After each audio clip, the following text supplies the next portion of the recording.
ಓಂ ಶ್ರೀ ಗುರುಭ್ಯೋ ನಮಃ. ಹರಿ ಓಂ. ಶ್ರೀರಾಮ ರಾಮ ರಾಮೇತಿ ರಮೇ ರಾಮೇ ಮನೋರಮೇ ಸಹಸ್ರನಾಮ ತತ್ತುಲ್ಯಂ ರಾಮ ರಾಮ ವರಾನನೆ. ಶ್ರೀರಾಮ ರಾಮ ರಾಮೇತಿ ರಮೇ ರಾಮೇ ಮನೋರಮೇ ಸಹಸ್ರನಾಮ ತತ್ತುಲ್ಯಂ ರಾಮ ನಾಮ ವರಾನನೆ. ರಾಮನಾಮ ವರಾನನ ಓಂ ನಮ ಇತಿ.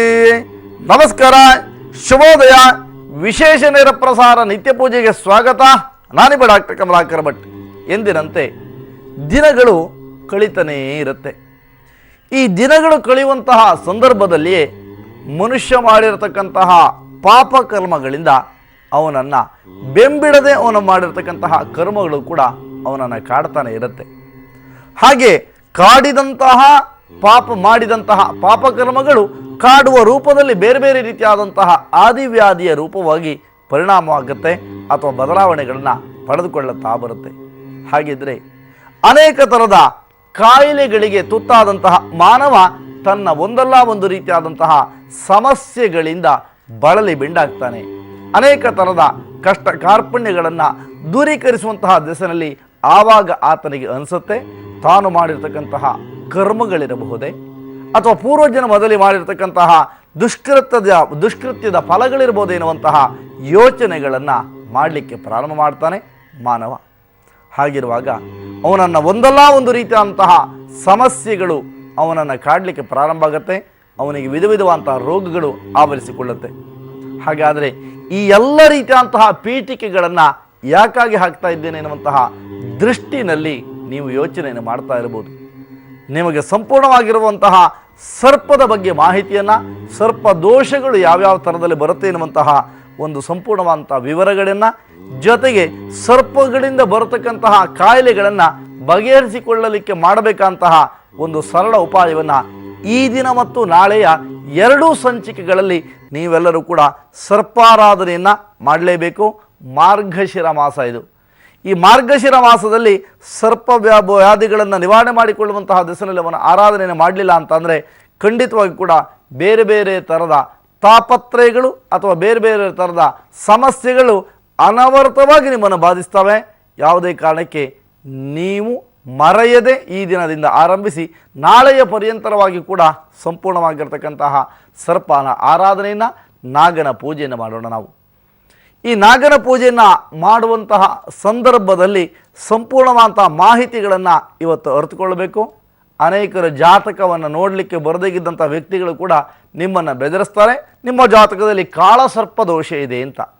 ಕಾಳಸರ್ಪ ದೋಷ ಸಾಮಾನ್ಯ, ಆದರೆ ಯಾವ ಪ್ರಮಾಣದಲ್ಲಿದೆ, ಯಾವ ಯಾವ ಸ್ಥಾನಗಳಲ್ಲಿದ್ದರೆ ಅದನ್ನು ಪ್ರಮುಖವಾದಂತಹ ಕಾಳಸರ್ಪ ಅಂತ ಪರಿಗಣನೆ ಮಾಡಬೇಕು ಅನ್ನೋದಾಗಿ ಜ್ಯೋತಿಷ್ಯ ಶಾಸ್ತ್ರ ಸಂಪೂರ್ಣವಾಗಿ ಸ್ಪಷ್ಟವಾದಂಥ ಉದಾಹರಣೆಯನ್ನು ಹೇಳ್ತಾ ಹೋಗುತ್ತೆ. ಹಾಗಾಗಿ ನಿಮ್ಮ ಸಕಲ ವಿಧವಾದಂತಹ ತೊಂದರೆ ತೊಡಕುಗಳನ್ನು ನಿವಾರಣೆ ಮಾಡಿಕೊಳ್ಳುವಂತಹ ದೆಸೆಯಲ್ಲಿ ಅಥವಾ ಸರ್ಪಾದಿ ಶಾಪಗಳಿಂದ ಆವೃತವಾದಂತಹ ಕುಟುಂಬವಾಗಿದ್ದರೆ ಸರ್ಪ ಶಾಪವನ್ನು ನಿವೃತ್ತಿ ಮಾಡಿಕೊಳ್ಳುವಂತಹ ವಿಧಿವಿಧಾನಗಳನ್ನು ನಾನು ನಿಮಗೆ ತಿಳಿಸ್ಕೊಡ್ತೀನಿ. ಇವತ್ತು ಮಾತ್ರವೇ ಅಲ್ಲ, ನಾಳೆಯ ಪರ್ಯಂತರವಾಗಿ ಕೂಡ ಈ ಪೂಜೆ ಪುನಸ್ಕಾರಗಳನ್ನು ನೀವು ಮಾಡಲೇಬೇಕು.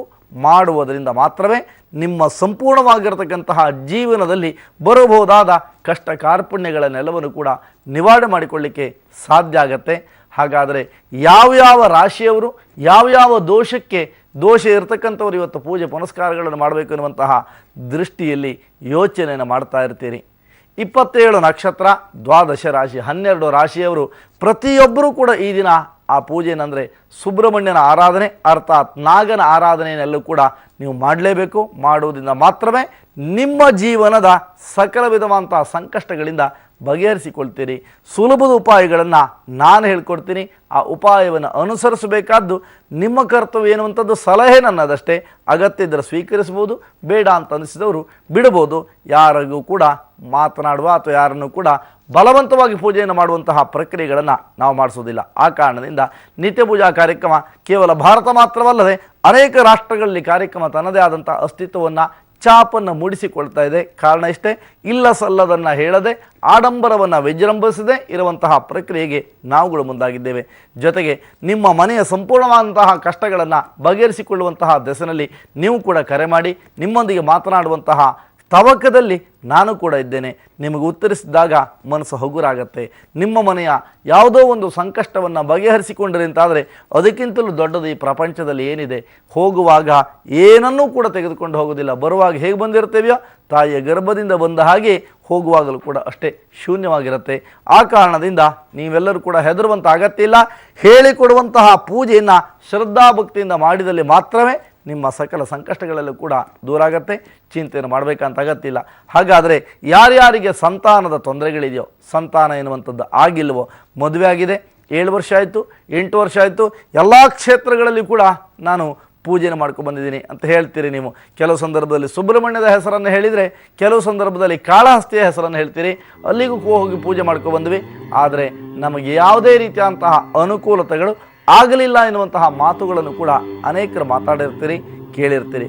ಹಾಗಾದರೆ ನೀವು ನಿಮ್ಮ ಮನೆಯಲ್ಲಿ ಮಾಡಬೇಕಂತ ಕರ್ತವ್ಯಗಳನ್ನು ಸರಿಯಾಗಿ ಮಾಡಿದರೆ ಮಾತ್ರವೇ ಭಗವಂತ ಒಲಿತಾನೆ ವಿನಃ ಕ್ಷೇತ್ರಕ್ಕಿಂತಲೂ ಕೂಡ ನಿಮ್ಮ ಮನಸ್ಸನ್ನು ದೃಢವಾಗಿ ಇಟ್ಟುಕೊಂಡಾಗ ಫಲಗಳು ಲಭಿಸುತ್ತೆ ಎನ್ನುವಂತಹ ಅಪ್ಪಟ ಸತ್ಯವನ್ನು ಅರಿತುಕೊಂಡೇ ನೀವುಗಳು ಮುಂದಾಗಬೇಕು. ಹಾಗಾದರೆ ತಡ ಮಾಡದೆ ಎಲ್ಲ ರೀತಿಯಾದಂತಹ ಪೂಜಾ ಪರಿಕರಗಳನ್ನು ಸಿದ್ಧಪಡಿಸಿಕೊಳ್ಳುವುದರ ಜೊತೆಗೆ ಈ ದಿನದ ಆರಂಭ ಅಂದರೆ ಪೂಜೆಯನ್ನು ಆರಂಭಿಸಿಕೊಂಡ ಪೂಜೆಯನ್ನು ಮಾಡುವಂತಹ ಪೂರ್ವದಲ್ಲಿ ಯಾವ್ಯಾವ ಥರದ ಸಮಸ್ಯೆಗಳಿಂದ ಬಳಲಿ ಬೆಂಡಾದವರು ಈ ಪೂಜೆಯನ್ನು ಮಾಡಬೇಕು ಎನ್ನುವಂತಹ ಯೋಚನೆಯನ್ನು ನೀವುಗಳೆಲ್ಲರೂ ಕೂಡ ಮಾಡಲೇಬೇಕು.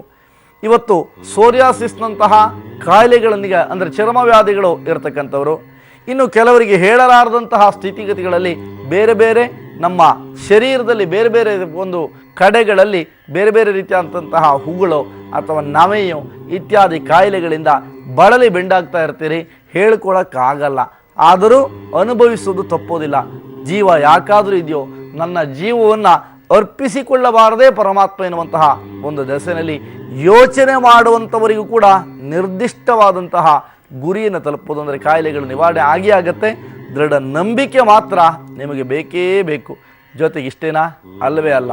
ಸಂಪೂರ್ಣವಾಗಿರ್ತಕ್ಕಂತಹ ಯಾವ ಒಂದು ಕ್ಯಾನ್ಸರ್ನಂತಹ ರೋಗಗಳಿದ್ದರೂ ಕೂಡ ಆ ಕ್ಯಾನ್ಸರ್ನಂತಹ ರೋಗಗಳು ಪೂರ್ತಿ ಪ್ರಮಾಣದಲ್ಲಿ ಕಡಿಮೆ ಆಗುತ್ತೆ ಅಂತ ಸುಳ್ಳನ್ನು ಯಾವತ್ತೂ ಕೂಡ ಹೇಳೋದಿಲ್ಲ.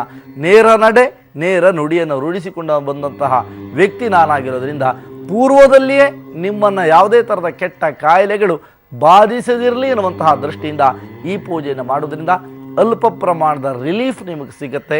ಕಾರಣ ಇಷ್ಟೇ, ಅರ್ಬುದ ಎನ್ನುವಂಥದ್ದು ಕೂಡ ಸರ್ಪಾಂಗದ ಒಂದು ರೀತಿಯಾದಂತಹ ರೋಗ. ಸರ್ಪದಿಂದಲೇ ಬರತಕ್ಕಂಥದ್ದು ಕ್ಯಾನ್ಸರ್ ಎನ್ನುವಂಥದ್ದಕ್ಕೆ ಸ್ಪಷ್ಟವಾದಂಥ ಉದಾಹರಣೆ ಅರ್ಬುದ ಎನ್ನುವಂತಹ ಶಬ್ದ ಇದೆ. ಅರ್ಬುದ ಅನ್ನುವಂಥದ್ದನ್ನು ಸಾವಿರಾರು ವರ್ಷಗಳ ಹಿಂದೆಯೇ ಅಥವಾ ಲಕ್ಷಾಂತರ ವರ್ಷಗಳ ಹಿಂದೆಯೇ ಈ ಕ್ಯಾನ್ಸರ್ ಎನ್ನುವಂತಹ ಕಾಯಿಲೆ ಇತ್ತು ಎನ್ನುವುದಕ್ಕೆ ಪ್ರತ್ಯಕ್ಷವಾದಂತಹ ಸಾಕ್ಷಿ ಅದುವೇ ಅರ್ಬುದ ಎನ್ನುವಂತಹ ಶಬ್ದ. ಹಾಗಾಗಿ ಈ ರೀತಿಯಾದಂತಹ ಕ್ಯಾನ್ಸರ್ನಿಂದಲೂ ಕೂಡ ಬಳಲಿ ಬೆಂಡಾಗಿರತಕ್ಕಂಥವರು. ಇನ್ನು ಕೆಲವರಿಗೆ ಸಂಪೂರ್ಣವಾಗಿ ಎಲುಬಿನ ಸಮಸ್ಯೆಗಳಿರುತ್ತೆ.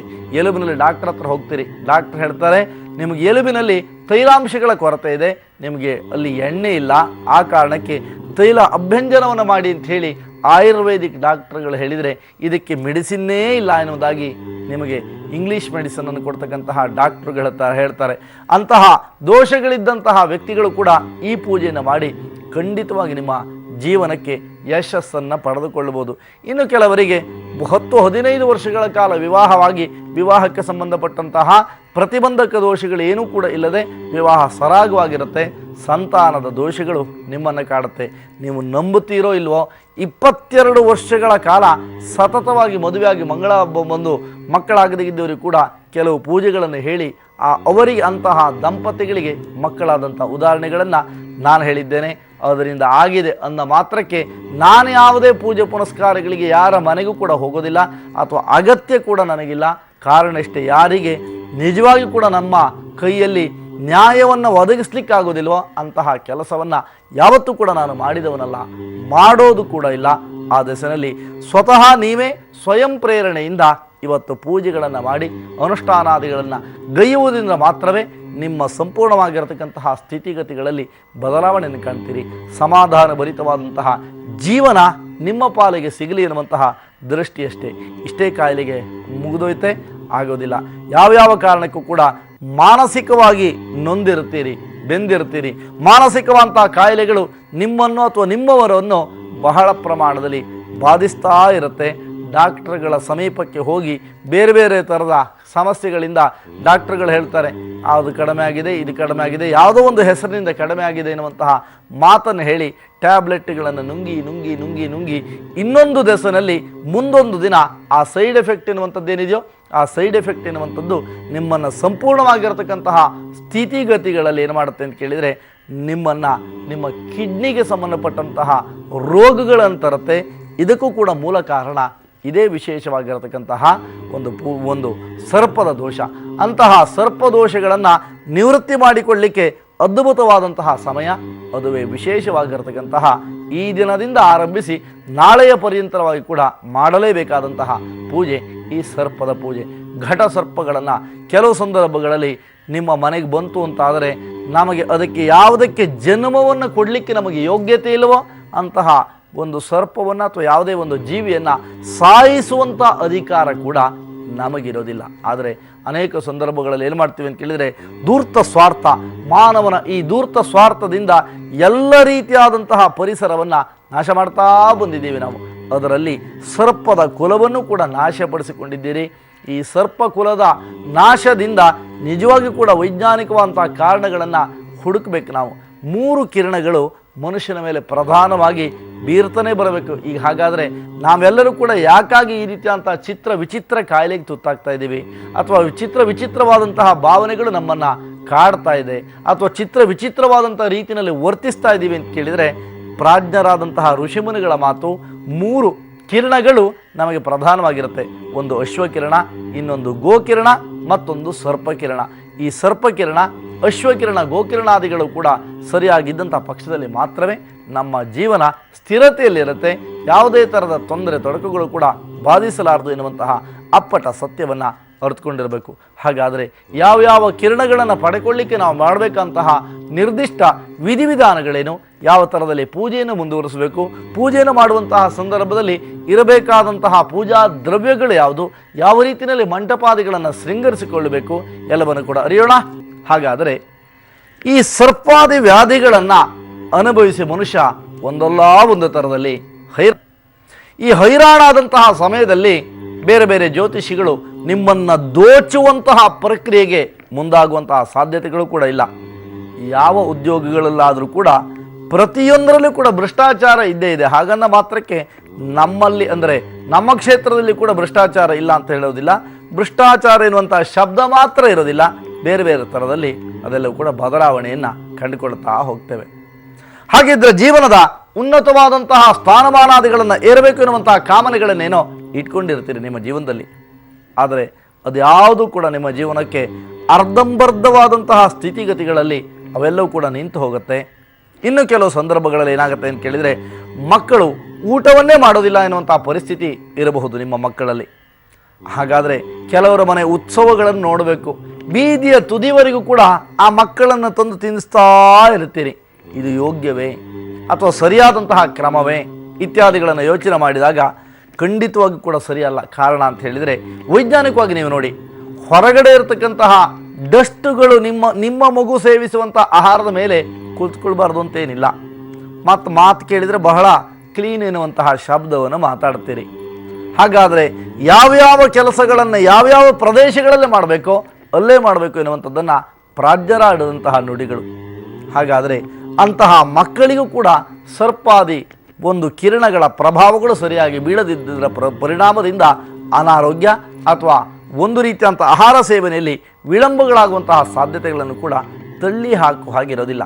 ಅಂತಹ ದೋಷಗಳನ್ನು ನಿವೃತ್ತಿ ಮಾಡಿಕೊಳ್ಳಬಹುದಾದ ಸುಲಭದ ಮಾರ್ಗಗಳನ್ನು ತಿಳಿಸ್ಕೊಡ್ತೇವೆ.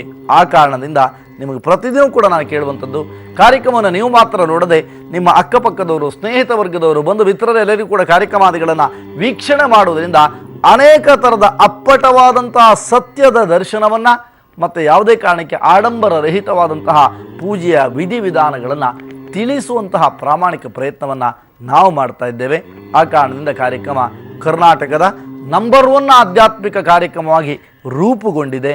ಆ ದೆಸೆಯಲ್ಲಿ ಮುನ್ನುಗ್ತಾ ಇದೆ ನಿಮ್ಮ ಆಶೀರ್ವಾದದ ಬಲದಿಂದ. ಹಾಗಂದ ಮಾತ್ರಕ್ಕೆ ಇಷ್ಟೇ ರೋಗಗಳನ್ನು ಪರಿಹಾರ ಮಾಡಲಿಕ್ಕೆ ಮಾತ್ರವೇ ಇರುತ್ತೆ ಅಂತ ತಿಳ್ಕೋಬೇಡಿ. ಇನ್ನು ಕೆಲವು ಸಂದರ್ಭಗಳಲ್ಲಿ ಏನಾಗುತ್ತೆ ಅಂತ ಕೇಳಿದರೆ ವ್ಯವಹಾರಗಳನ್ನು ಕೆಲವರು ಆರಂಭ ಮಾಡಿರ್ತೀರಿ. ಆರಂಭದ ದಿನಗಳು ಬಹಳ ಜೋರಾಗಿಯೇ ನಡೆಯುತ್ತೆ. ಬರ್ತಾ ಬರ್ತಾ ಬರ್ತಾ ಬರ್ತಾ ಬಹಳ ಕಡಿಮೆ ಕಡಿಮೆ ಪ್ರಮಾಣದಲ್ಲಿ ವ್ಯವಹಾರ ನಡೀಲಿಕ್ಕೆ ಪ್ರಾರಂಭ ಆಗುತ್ತೆ. ಎಲ್ಲಿಂದ ಆರಂಭಿಸಿದ್ದಿರೋ ಅಲ್ಲಿಂದಲೇ ಶೂನ್ಯದಿಂದ ಶೂನ್ಯ ಎನ್ನುವಂತಹ ರೀತಿಯಲ್ಲಿ ಎಲ್ಲ ರೀತಿಯಾದಂತಹ ಸಮಸ್ಯೆಗಳು ನಿಮ್ಮನ್ನು ಬಾಧಿಸುತ್ತೆ. ಆವಾಗ ಜಾತಕವನ್ನು ಸರಿಯಾದಂತಹ ಜ್ಯೋತಿಷಿಗಳು, ಈಗ ನೋಡಿದರೆ ಎಲ್ಲವನ್ನೂ ಜ್ಯೋತಿಷಿನೇ, ಬಾಯಿಗೆ ಬಂದವರೆಲ್ಲ ಕೂಡ ಜ್ಯೋತಿಷಿಗಳೇ. ಹಾಗಾದರೆ ಸರಿಯಾಗಿ ಅಧ್ಯಯನವನ್ನು ಮಾಡಿರ್ತಕ್ಕಂಥ ಜ್ಯೋತಿಷಿಯ ಸಮೀಪಕ್ಕೆ ಹೋದಾಗ ಆತ ಹೇಳ್ತಾನೆ ನಿಮಗೆ ಕಾಲಸರ್ಪ ದೋಷ ಇದೆ ಅಂತ. ಹಾಗಾದರೆ ಅಂತಹ ಕಾಲಸರ್ಪ ದೋಷದ ನಿವೃತ್ತಿಗಾಗಿ ಎಲ್ಲೆಲ್ಲೋ ನೀವು ಸುತ್ತೀರಿ ಅಥವಾ ಏನೇನೋ ಮಾಡ್ತೀರಿ. ಅಲ್ಲಿದ್ದಂಥವನ ಮನಸ್ಸೇ ಹೇಗಿದೆಯೋ ಈ ಪೂಜೆ ಪುನಸ್ಕಾರಗಳನ್ನು ಮಾಡುವಾಗ ನೆನಪಿಟ್ಕೊಳ್ಳಿ, ಮಾಡುವಂತಹ ಒಂದು ಪೂಜೆಯನ್ನು ಮಾಡುವಂತಹ ನಿಮ್ಮ ಮನಸ್ಸು, ಮಾಡಿಸುವಂಥವನ ಅಂದರೆ ಪುರೋಹಿತನ ಮನಸ್ಸು, ಇವೆರಡೂ ಕೂಡ ಶುದ್ಧವಾಗಿರಬೇಕು. ಇಲ್ಲದೇಗಿದ್ದರೆ ಪೂಜೆ ಮಾಡಿದ್ದಷ್ಟೇ ಬಂತು ವಿನಃ ಯಾವ ಪ್ರಯೋಜನಗಳು ಕೂಡ ಬರೋದಿಲ್ಲ. ಅಥವಾ ಅವನ ಮನಸ್ಸು ಬೇರೆಲ್ಲೋ ಇಟ್ಟುಕೊಂಡು ಪೂಜೆ ಪುನಸ್ಕಾರಾದಿಗಳನ್ನು ಗೈದಾಗ ಯಾವ ಥರದ ಅನುಕೂಲತೆಗಳು ಕೂಡ ನಿಮ್ಮನ್ನು ಕಾಪಾಡಲಿಕ್ಕೆ ಸಾಧ್ಯ ಇಲ್ಲ ಎನ್ನುವಂತಹ ಅಪ್ಪಟ ಸತ್ಯವನ್ನು ಅರಿತುಕೊಳ್ಬೇಕಾಗತ್ತಲ್ವೇ. ಹಾಗಾಗಿ ಆ ಕಾರಣದಿಂದ ಎಲ್ಲ ರೀತಿಯಾದಂತಹ ದೋಷಗಳನ್ನು ನಿವೃತ್ತಿ ಮಾಡಿಕೊಳ್ಳುತ್ತೆ ಎನ್ನುವಂತಹ ಅಪ್ಪಟ ಸತ್ಯವನ್ನು ಅರಿತುಕೊಂಡ್ರಿ ಅಂತ ಅನ್ಕೋತೀನಿ. ಇಷ್ಟೇ ಅಲ್ಲ, ಇನ್ನು ಕೆಲವು ಸಂದರ್ಭಗಳಲ್ಲಿ ನೀವು ವೈದ್ಯರಾಗಿರ್ತೀರಿ. ನೀವು ಕೊಡುವಂತಹ ಒಂದು ವನಸ್ಪತಿಗಳು ಅಥವಾ ನೀವು ಕೊಡ್ತಕ್ಕಂತಹ ಔಷಧಗಳೇನಿದೆಯೋ ಆ ಔಷಧಗಳು ಸರಿಯಾದಂತಹ ಪ್ರಮಾಣದಲ್ಲಿ ನೀವು ಕೊಡುವಂತಹ ರೋಗಿಗಳಿಗೆ ಸ್ಪಂದನೆ ಆಗೋದಿಲ್ಲ. ಕಾರಣ ಅಂತ ಹೇಳಿದರೆ ಸರ್ಪಾದಿ ದೋಷಗಳು ನಿಮ್ಮನ್ನು ಬಾಧಿಸ್ತಾ ಇದ್ದರೂ ಕೂಡ ಹಸ್ತಗುಣ ಅಂತ ಕರೀತಾರೆ. ಹಳ್ಳಿಗಾಡಿಗಳಲ್ಲಿ ಹಸ್ತಗುಣ ಅಂತ, ಏನು ಚೆನ್ನಾಗಿದೆ ರೀ ಅವ್ರ ಕೈಗುಣ ಅಂತ. ಆ ಕೈಗುಣ ಎನ್ನುವಂಥದ್ದು ನಿಮಗೆ ಸಿದ್ಧಿಸಬೇಕಾದ್ರೂ ಕೂಡ ಈ ಸುಬ್ರಹ್ಮಣ್ಯನ ಅಥವಾ ಷಡಾನನ ಅಥವಾ ಸರ್ಪದ ಅನುಗ್ರಹ ನಿಮಗೆ ಬೇಕೇ ಬೇಕಾಗತ್ತೆ. ಇನ್ನು ಕೆಲವು ಸಂದರ್ಭಗಳಲ್ಲಿ ನಾನು ಯಾವುದೇ ತಪ್ಪುಗಳನ್ನು ಮಾಡಿಲ್ಲ, ಯಾರೋ ಮಾಡಿದಂತಹ ತಪ್ಪುಗಳು ನಮ್ಮನ್ನೇಕೆ ಬಾಧಿಸಬೇಕು, ಇದು ಅನೇಕರ ಪ್ರಶ್ನೆ. ಈ ನಾನಂತೂ ಬಹಳ ಪೂಜೆ ಮಾಡಿದೆ, ಪುನಸ್ಕಾರ ಮಾಡಿದೆ ಅಲ್ಲ, ನಿಮ್ಮ ಕಾಮನೆಗಳನ್ನು ಈಡೇರಿಸಲಿಕ್ಕಾಗಿ ಮಾಡಿಕೊಂಡ್ರಿ ವಿನಃ ದೇವರಿಗಾಗಿ ನೀವು ಮಾಡಿದ್ದಲ್ಲ. ಮಾಡಬೇಕಾದ್ದು ನಿಮ್ಮ ಕರ್ತವ್ಯ ಆಗಿತ್ತು ಅಲ್ಲ ರೀ. ಒಂದು ಮಾತನ್ನು ಕೇಳ್ತೀನಿ ನಾನು. ಹಾಗಾದರೆ ಹಿಂದಿನ ಜನ್ಮದಲ್ಲಿ ಮಾಡಿರ್ತಕ್ಕಂತಹ ಒಂದು ಬಟ್ಟೆಯಲ್ಲಿರ್ತಕ್ಕಂತಹ ಕೊಳೆಯನ್ನು ತೊಳೆಯುವಾಗ ಅನೇಕ ಸಾರಿ ಒಗೆದ್ರೆ ಮಾತ್ರ ಅಲ್ವೇ ಕೊಳೆ ಹೋಗೋದು. ಹಾಗೆ ಜೀವನ ಕೂಡ ಅದರಂತೆ, ಜೀವನದಲ್ಲಿ ಕೂಡ ಹಾಗೇ ಇರಬೇಕು. ಆ ಕಾರಣದಿಂದ ನೀವು ಒಗೆದಂಥ ಬಟ್ಟೆಯನ್ನೇ ಹೇಗೆ ಒಗೆಯುತ್ತೀರೋ ಅದರಂತೆ ನಿಮ್ಮ ಪಾಪಗಳನ್ನು ಬಗೆಹರಿಸಿಕೊಂಡಲ್ಲಿ ಮಾತ್ರವೇ ನಿಮ್ಮ ಸಂಪೂರ್ಣವಾದಂತಹ ದಿನದ ಸ್ಥಿತಿಗತಿಗಳು ಏರ್ಲಿಕ್ಕೆ ಪ್ರಾರಂಭ ಆಗುತ್ತೆ. ಜೀವನದಲ್ಲಿ ಯಾವತ್ತೂ ಕೂಡ ಮುನ್ನುಗ್ಗನೇ ಹೋಗಬೇಕು. ನಾವು ಮುನ್ನುಗ್ಗುವಂತಹ ಪ್ರಶ್ನೆಯನ್ನು ಹೇಗೆ ಮಾಡಿಕೊಳ್ಳಿಕ್ಕೆ ಸಾಧ್ಯ ಅಂತ ಕೇಳಿದರೆ, ಭಗವಂತನ ಸೇವೆಯನ್ನು ಅಥವಾ ಭಗವಂತನ ಪೂಜೆ ಪುನಸ್ಕಾರಗಳನ್ನು ಮಾಡಿದಾಗ ನಮಗೆ ನಮ್ಮ ಜೀವನದ ಪ್ರತ್ಯಕ್ಷವಾದಂತಹ ಅನೇಕ ಸತ್ಯಗಳ ಅರಿವಾಗುತ್ತೆ. ಆ ಗೋಚರವಾಗುವಂತಹ ಪ್ರಕ್ರಿಯೆಯನ್ನು ಅರಿತುಕೊಳ್ಳುವ ಪ್ರಕ್ರಿಯೆಗಾಗಿ ಭಗವಂತನ ಪೂಜೆ ಪುನಸ್ಕಾರವೇ ವಿನಃ ಆಡಂಬರಕ್ಕಾಗಿ ಅಲ್ಲ, ಅಥವಾ ಬೇರೆಯವರು ನೋಡಲಿ ಎನ್ನುವಂತಹ ದೃಷ್ಟಿನಲ್ಲಿ ಅಥವಾ ಬೇರೆಯವರು ಬಂದಿದ್ದಾರೆ ಎನ್ನುವಂತಹ ದೃಷ್ಟಿನಲ್ಲಿ ಪೂಜೆ ಮಾಡಿದರೆ ಯಾವುದಕ್ಕೂ ಕೂಡ ಅದು ಪ್ರಯೋಜನ ಬರಲಾರದು ಎನ್ನುವಂತಹ ಅಪ್ಪಟ ಸತ್ಯವನ್ನು ಅರಿತುಕೊಂಡು ನೀವುಗಳು ಮುನ್ನುಗ್ಗಲೇಬೇಕಂತಹ ಸ್ಥಿತಿಗತಿಗಳು ನಿಮಗೂ ಒದಗಿ ಬರ್ಬೋದು. ಹಾಗಾದರೆ ಈ ರೀತಿಯಾದಂಥ ಅನೇಕ ದೋಷಗಳನ್ನು, ಕೇವಲ ಒಂದು ದೋಷಗಳ ಮಾತ್ರವೇ ಅಲ್ಲ, ಸರ್ಪದಿಂದ ಸಾವಿರಾರು ಥರದ ಸಮಸ್ಯೆಗಳು ಮನುಷ್ಯನ ಕಾಡುತ್ತೆ ಎನ್ನುವಂತಹ ಸ್ಥಿತಿಗತಿಗಳನ್ನು ಅರ್ಥಕೊಂಡಿರಬೇಕಾಗತ್ತೆ. ಇನ್ನು ಕೆಲವರು ಸರ್ಪದೋಷ ಇದೆ, ಹಾಗಾಗಿ ನಾಗ ಪ್ರತಿಷ್ಠೆಯನ್ನು ಮಾಡಿದ್ದೇನೆ ಎನ್ನುವಂತಹ ದೃಷ್ಟಿನಲ್ಲಿ ನಾಗನನ್ನು ಪ್ರತಿಷ್ಠಾಪನೆ ಮಾಡ್ತೀರಿ. ಬಹುತೇಕ ನಗರ ಮತ್ತು ಪಟ್ಟಣ ಪ್ರದೇಶದಲ್ಲಿ ಮಾಡ್ತಕ್ಕಂತಹ ಯಾವ ನಾಗ ಪ್ರತಿಷ್ಠೆಗಳಿದೆಯೋ ಇವೆಲ್ಲವೂ ಕೂಡ 100ಕ್ಕೆ 100ರಷ್ಟು ನಿರ್ಭಯವಾಗಿ ಹೇಳ್ತೇನೆ, ಇದೆಲ್ಲವೂ ಕೂಡ ಅಶಾಸ್ತ್ರೀಯವಾಗಿ ಮಾಡಿರ್ತೀರಿ. ಕಾರಣ ಸಿಮೆಂಟ್ಗಳನ್ನು ಹಾಕಬಾರದು. ಅದಕ್ಕೆ ಯಾವುದೇ ನಾಗರ ಕಟ್ಟೆಗಳಲ್ಲಿ ಹೋಗಿ ನೀವು ಸಿಮೆಂಟ್ ಇರುತ್ತೆ. ಯಾವುದೇ ಜ್ಯೋತಿಷಿ ಅಥವಾ ಯಾವುದೇ ಒಬ್ಬ ವಿದ್ಯೆಯನ್ನು ಅರಿತಂತಹ ವಿದ್ಯಾವಂತ ನಾಗರ ದೇವತೆಗಳನ್ನು ಅಥವಾ ನಾಗರ ಕಲ್ಲನ್ನು ಪ್ರತಿಷ್ಠಾಪನೆ ಮಾಡುವಾಗ ಸಿಮೆಂಟನ್ನು ಹಾಕಬಹುದು ಎನ್ನುವಂಥ ಒಂದೇ ಒಂದು ಆಧಾರವನ್ನು ತಂದ ಅಂತಾದರೆ ನಾಳಿನಿಂದ ನನ್ನ ಬಾಯಿನಲ್ಲಿ ಮಂತ್ರವನ್ನು ಪಠಣ ಮಾಡೋದಿಲ್ಲ, ಜ್ಯೋತಿಷ್ಯವನ್ನು ಕೂಡ ನಾನು ಹೇಳುವಂತಹ ಕೈಂಕರ್ಯವನ್ನು ಬಿಡ್ತೇನೆ. ಮಾಡಬಾರ್ದನ್ನು ಮಾಡ್ತೀರಿ, ರಿಸಲ್ಟ್ ಹೇಗ್ರಿ ಸಿಗುತ್ತೆ? ನಿಮಗೆ ಸಿಗಲಿಕ್ಕೆ ಸಾಧ್ಯ ಇಲ್ಲ. ನಿಮಗೆ ಯಾವುದೇ ಯಜಮಾನರಿಗೆ ಅದರ ಅರಿವುಗಳು ಇರೋದಿಲ್ಲ. ಆದರೆ ಅರಿತಂತಹ ನೀವುಗಳು ಮಾಡುವಂತಹ ತಪ್ಪಿನಿಂದ ಅವರಿಗೆ ಬರಬೇಕಂತಹ ಒಳ್ಳೆಯ ಫಲಗಳು ಕೂಡ ಬರಲಿಕ್ಕೆ ಸಾಧ್ಯ ಇಲ್ಲ. ಯಾವುದೇ ಕಾರಣಕ್ಕೆ ನೆನಪಿಟ್ಟುಕೊಳ್ಳಿ, ನೀವು ಯಾವುದೇ ಪುರೋಹಿತರಲ್ಲಿ ಅಥವಾ ಯಾವುದೇ ಅರ್ಚಕರಲ್ಲಿ ನೀವು ನಾಗ ಪ್ರತಿಷ್ಠೆಯನ್ನು ಮಾಡಿಸೋದಿದ್ರೂ ಕೂಡ ನೀವು ನೆನಪಿಟ್ಟುಕೊಂಡಿರಬೇಕು, ಯಾವ ಕಾರಣಕ್ಕೂ ಸಿಮೆಂಟನ್ನು ಹಾಕಿ ನಾಗನನ್ನು ಪ್ರತಿಷ್ಠಾಪನೆ ಮಾಡಬಾರದು. ಬರೀ ಭೂಮಿಯಲ್ಲೇ ಅವನನ್ನು ಪ್ರತಿಷ್ಠಾಪನೆ ಮಾಡಬೇಕು ಎನ್ನುವಂಥದ್ದು ಶಾಸ್ತ್ರೀಯ ನಿಯಮ. ಅದಕ್ಕೆ ಬೇಕಾದಂಥ ಉದಾಹರಣೆಗಳನ್ನು ನಾನು ಕೊಡ್ತೇನೆ. ನನ್ನ ಹತ್ರ ಇದೆ. ಯಾವುದೇ ವಿಚಾರಗಳನ್ನು ಮಾತಾಡಿದರೂ ಕೂಡ ಆ ಮಾತಾಡುವಂತಹ ಪೂರ್ವದಲ್ಲಿ ಅವಲೋಕನ, ವಿಮರ್ಶೆ ಇತ್ಯಾದಿಗಳನ್ನು ಮಾಡಿಯೇ ಆಧಾರ ರಹಿತವಾಗಿ ಇಲ್ಲಿಯವರೆಗೆ ಒಂದೇ ಒಂದು ಮಾತನ್ನು ಕೂಡ ನನ್ನ ಜೀವನದಲ್ಲಿ ಆಡಿದವನಲ್ಲ. ವಿಮರ್ಶೆ ಮಾಡ್ತೇನೆ, ಅದಕ್ಕೆ ಆಧಾರವನ್ನು ಹುಡುಕ್ತೇನೆ, ಆಧಾರವನ್ನು ನಾನು ಕೊಡ್ತೀನಿ. ಆ ಕಾರಣಕ್ಕೆ ನನ್ನ ಕಾನ್ಫಿಡೆನ್ಸ್ ಇದೆ ನನ್ನ ಮೇಲೆ, ಬೇರೆಯವರಿಗೆ ಇದೆಯೋ ಇಲ್ಲೋ ಗೊತ್ತಿಲ್ಲ. ಆದರೆ ಯಾವುದೇ ಕಾರಣಕ್ಕೂ ಕೂಡ ಇನ್ನು ಮುಂದಾದರೂ ಕೂಡ ನಗರ ಮತ್ತು ಪಟ್ಟಣ ಪ್ರದೇಶಗಳಲ್ಲಿರ್ಬೋದು ಅಥವಾ ಹಳ್ಳಿಗಾಡಿನಲ್ಲಿ ಕೂಡ ಈಗ ಸಿಮೆಂಟನ್ನು ಹಾಕಿ ಪ್ರತಿಷ್ಠಾಪನೆ ಮಾಡ್ತೀರಿ. ಅದು ಯಾವತ್ತೂ ಕೂಡ ಸ್ಥಿರ ಪ್ರತಿಷ್ಠೆ ಅಲ್ವೇ ಅಲ್ಲ. ಸಿಮೆಂಟ್ ಎನ್ನುವಂಥದ್ದನ್ನು ಬಳಸಲೇಬಾರದು ನೀವು. ಯಾವುದಕ್ಕೆ? ಕಾರಣ ನಾಗರ ಕಲ್ಲು ಅಥವಾ ದೇವತಾ ಸಂಬಂಧವಾದಂತಹ ವಿಗ್ರಹಗಳಿಗೆ ಮಾತ್ರವೇ. ಇನ್ನು ಕೆಲವರು ಹೇಳ್ತೀರಿ, ಇಲ್ಲ ವೈಟ್ ಸಿಮೆಂಟ್ ಹಾಕಿದ್ದೀವಿ. ವೈಟ್ ಸಿಮೆಂಟ್ ಯಾರು ಹಾಕಕ್ಕೆ ಹೇಳಿದರು? ನಿಮ್ಮನ್ನೇನು ದೇವ್ರಿಗೆ ಕೇಳ್ಕೊಂಡಿದ್ನೇ? ಅಥವಾ ನೀವು ಪ್ರತಿಷ್ಠಾಪನೆ ಮಾಡುವಂಥದ್ದು ನಿಮ್ಮ ಮನೆಗೆ ಒಳಿತಾಗಲಿ ಎನ್ನುವಂತಹ ದೃಷ್ಟಿಯಿಂದಲೇ ವಿನಃ ಅದರಿಂದ ಒಳಿತಾಗಲ್ಲ. ಇನ್ನಷ್ಟು ದುರಂತಗಳು ಅಥವಾ ಇನ್ನಷ್ಟು ಕೆಟ್ಟದಾದಂತಹ ಫಲಗಳನ್ನು ಅನುಭವಿಸಬಹುದಾದ ಸಾಧ್ಯತೆಗಳು ಕಂಡುಬರುವುದರಿಂದ ಆ ರೀತಿಯಾದಂಥ ಪ್ರಕ್ರಿಯೆಗಳನ್ನು ಮಾಡಲೇಬೇಡಿ ಎನ್ನುವಂಥದ್ದು ನನ್ನ ಸಲಹೆ. ಅಗತ್ಯ ಇದ್ದವರು ಸ್ವೀಕರಿಸಬಹುದು, ಅಥವಾ ಮಹಾಜ್ಞಾನಿಗಳು ಅಥವಾ ಬೇಡ ಎನ್ನಿಸಿಕೊಂಡಂತಹ ಕೆಲವರು ಅದನ್ನು ಬಿಡಬಹುದು. ನನಗೆ ಯಾವುದೇ ರೀತಿಯಾದಂತಹ ಸಮಸ್ಯೆಗಳು ಖಂಡಿತವಾಗಿಲ್ಲ. ಹಾಗಾದರೆ ಆರಾಧನೆ ಮಾಡಬೇಕಾದ್ದು ನಾಗನ ಆರಾಧನೆ ಎನ್ನುವಂಥದ್ದನ್ನು ಪ್ರತ್ಯಕ್ಷವಾಗಿ ಅರಿತುಕೊಂಡಿದ್ದೀರಿ. ಈ ನಾಗನ ಆರಾಧನೆಗೆ ಬೇಕಾದಂತಹ ಪರಿಕರಗಳು, ಇದನ್ನು ಆಚರಿಸಬೇಕಾದಂತಹ ಒಂದು ಸ್ಥಿತಿಗತಿಗಳು ಹೇಗಿರಬೇಕು, ಮತ್ತು ಪ್ರದೇಶಗಳ್ಯಾವುದು ಎನ್ನುವಂತಹ ಚಿಂತೆಯಲ್ಲಿ ನೀವಿರುತ್ತೀರಿ. ಮನೆಯ ಒಳಗಡೆ ನಾಗನನ್ನು ಆರಾಧನೆ ಮಾಡಬಹುದೇ? ನಾಗರ ಪಣಿಯನ್ನು ಮಾತ್ರವೇ ಆರಾಧನೆ ಮಾಡ್ಬೋದು ವಿನಃ ನಾಗನ ಸಂಪೂರ್ಣವಾದಂಥ ಕುಲವನ್ನು ಆರಾಧನೆ ಮಾಡಲಿಕ್ಕೆ ಸಾಧ್ಯತೆಗಳಿಲ್ಲ. ಹಾಗಾದರೆ ಹುತ್ತದ ಸಮೀಪದಲ್ಲಿಯೇ ನಾಗನ ಆರಾಧನೆ ಬಹಳ ಶ್ರೇಷ್ಠವಾಗಿರುತ್ತೆ. ವನ ಮಧ್ಯದಲ್ಲಿ, ವನದ ಸಮೀಪದಲ್ಲಿ ನಾಗನನ್ನು ಆರಾಧಿಸುವಂತಹ ಪ್ರಕ್ರಿಯೆಗೆ ಹುತ್ತದ ಸಮೀಪಕ್ಕೆ ಬರಬೇಕು.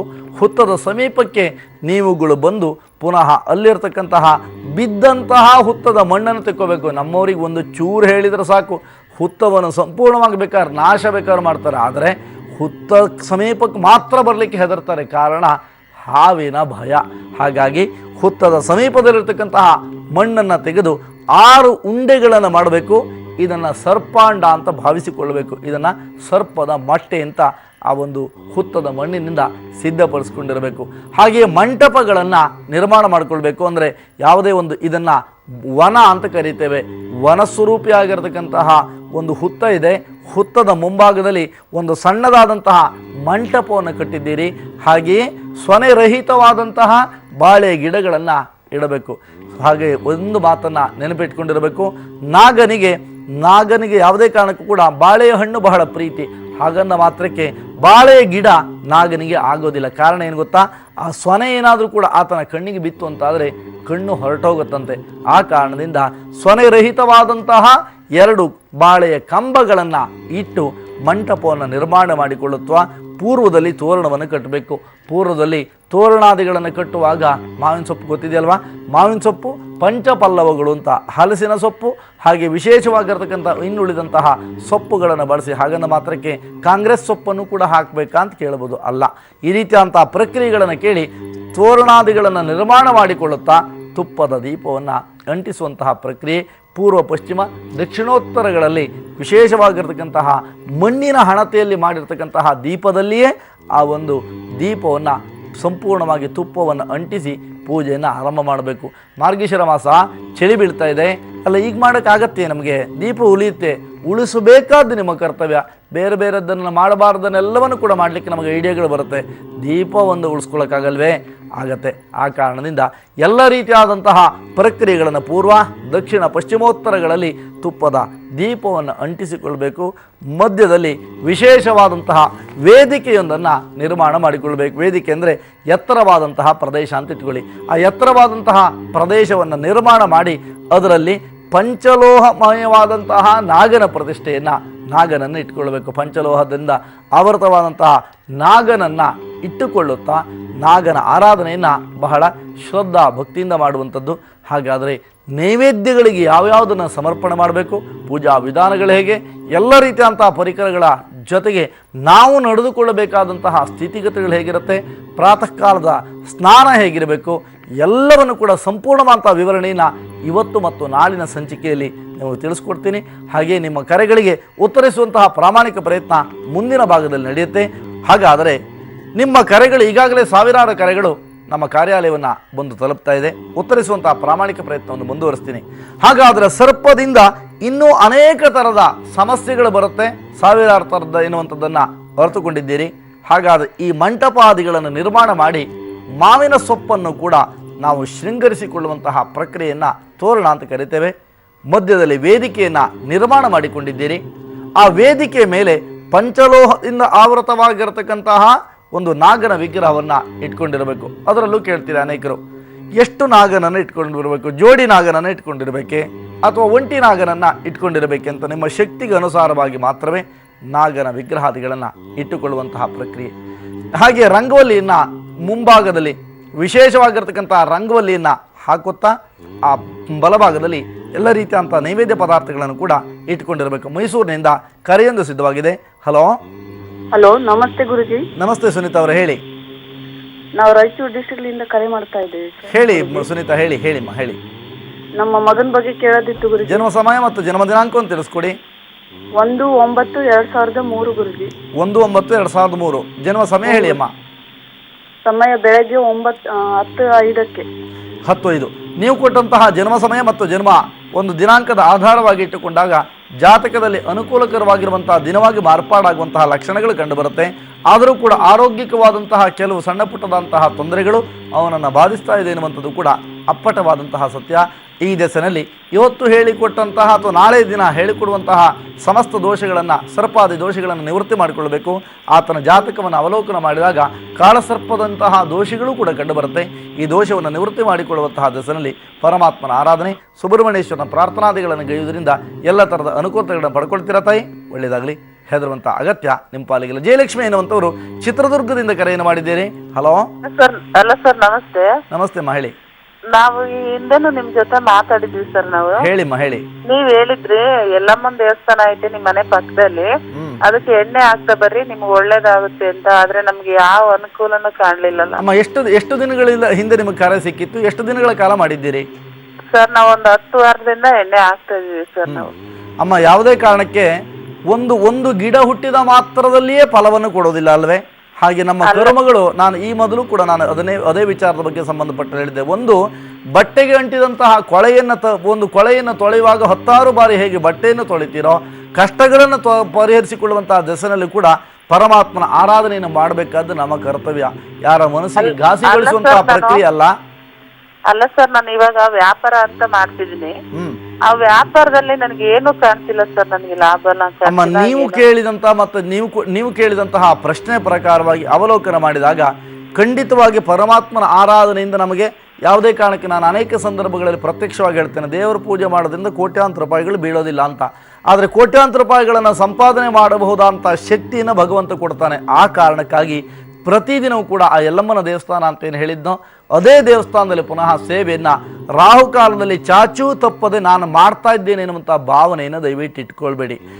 ನೀವು ರಾಹುಕಾಲದ ಸಮಯದಲ್ಲಿ ವಿಶೇಷವಾಗಿರ್ತಕ್ಕಂಥ ನಿಂಬೆಹಣ್ಣಿನ ದೀಪಾದಿಗಳನ್ನು ಅಂಟಿಸಿ ಆ ದೇವಿಯನ್ನು ಪ್ರಾರ್ಥನೆ ಮಾಡಿಕೊಳ್ಳೋದ್ರಿಂದ ಕೆಲವು ದಿನಗಳಲ್ಲಿ ಅನುಕೂಲಕರವಾಗಿರುವಂಥ ವಾತಾವರಣ ನಿರ್ಮಾಣ ಆಗುತ್ತೆ. ಬರಬೇಕಾದಂತಹ ಕಷ್ಟಗಳನ್ನು ಬಗೆಹರಿಸಿ ಹರಿಸ್ತಾಳೆ ತಾಯಿ. ಒಳ್ಳೆಯದಾಗಲಮ್ಮ. ಹೆದರುವಂಥ ಅಗತ್ಯ ನಿಮ್ಮ ಪಾಲಿಗಿಲ್ಲ. ಶಿವಕುಮಾರ್ ಎನ್ನುವಂಥವರು ಬಾಗಲಕೋಟದಿಂದ ಕರೆಯನ್ನು ಮಾಡಿದ್ದೀರಿ. ಹಲೋ ಸರ್, ನಮಸ್ಕಾರ ಗುರುಜಿ. ನಮಸ್ತೆ, ಹೇಳಿ ಶಿವಕುಮಾರ್, ಹೇಳಿ. ಸರ್, ನಮ್ದು ಡೇಟ್ ಆಫ್ ಬರ್ತ್ 20/12/1993 ಸರ್. ವ್ಯಾಪಾರದಲ್ಲಿ ಒಟ್ಟ ಪ್ರಗತಿನ ಕಾಣ್ತಾ ಇಲ್ಲ ಸರ್. ನೀವು ಕೇಳಿದಂತಹ ಪ್ರಶ್ನೆ ಮತ್ತು ಜನ್ಮ ದಿನಾಂಕದ ಆಧಾರವಾಗಿ ಇಟ್ಟುಕೊಂಡಾಗ ಎಲ್ಲ ರೀತಿಯಾದಂತಹ ಪ್ರಾಮಾಣಿಕ ಪ್ರಯತ್ನವನ್ನು ಮಾಡ್ತೀರಿ. ಆ ಪ್ರಾಮಾಣಿಕ ಪ್ರಯತ್ನಕ್ಕೆ ತಕ್ಕುದಾದಂತಹ ಪ್ರತಿಫಲಗಳು ದೊರಕೋದಿಲ್ಲ. ಅಥವಾ ಬೇರೆಯವರ ಚುಚ್ಚು ಮಾತು, ಒಂದು ರೀತಿಯಾದಂಥ ಬೇರೆಯವರ ಅಸಹಕಾರ, ಇವೆಲ್ಲವೂ ಕೂಡ ನಿಮ್ಮನ್ನು ನೋವಿಗೆ ಈಡಾಗಿದೆ ಎನ್ನುವಂಥದ್ದು ನಿಮ್ಮ ಪ್ರಶ್ನೆ ಅಂತ ಅನ್ಕೋತೀನಿ ಅಲ್ವೇ?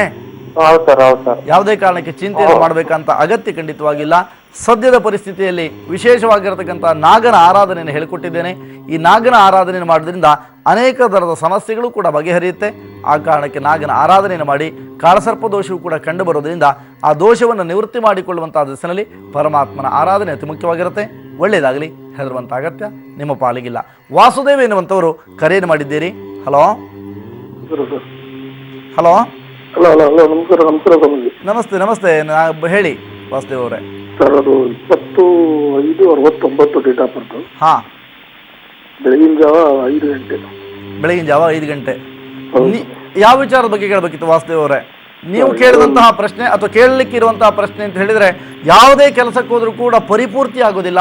ಪ್ರಾಮಾಣಿಕವಂತ ಕೆಲಸ ಮಾಡ್ತೀರಿ, ಕೆಲಸಕ್ಕೆ ತಕ್ಕುದಾದಂತಹ ಪ್ರತಿಫಲವನ್ನು ಪಡೆದುಕೊಳ್ಳುವಲ್ಲಿ ವಿಫಲರಾಗ್ತೀರಿ. ಮನಸ್ಸು ಒಂದಲ್ಲ ಒಂದು ರೀತಿಯಂಥ ಹಿಂಸೆಯಲ್ಲಿರುತ್ತೆ.